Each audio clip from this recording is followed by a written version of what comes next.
तो इसलिए मैं आप लोगों को ये बताना चाहती हूँ, खास तौर से दलित, आदिवासी व अन्य पिछड़े वर्ग के लोगों को, यदि भारतीय जनता पार्टी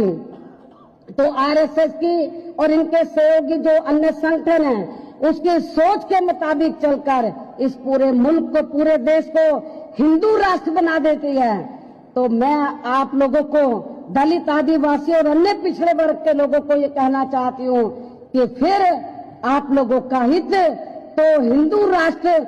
सरकार के अंदर, जब भारतीय संविधान को बदलने के बाद हिंदू राष्ट्र के आधार पर संविधान बनने पर फिर आप लोगों के हित सुरक्षित नहीं रह सकते। आप लोगों को मालूम है कि यदि अपना देश, ये लोग जिस कोशिश में लगे कि इसको हम हिंदू राष्ट्र बना देंगे, यदि ये हिंदू राष्ट्र बन गया तो आप लोगों को मालूम है कि हिंदू धर्म के तहत तो 4 वर्ण बने हैं। हिंदू धर्म के तहत जो 4 वर्ण बने हैं, तो चौथे वर्ण में तो शूद्र लोग आते हैं,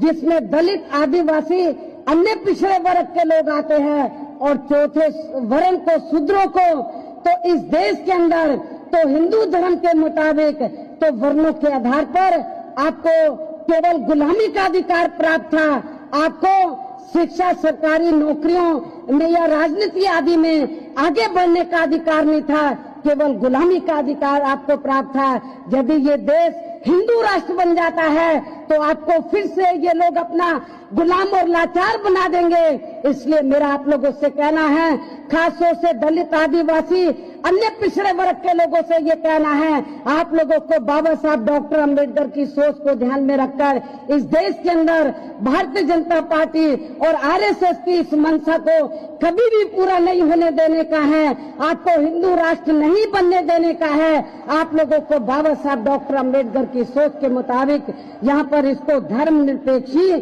कोई इसको बना के रखना है।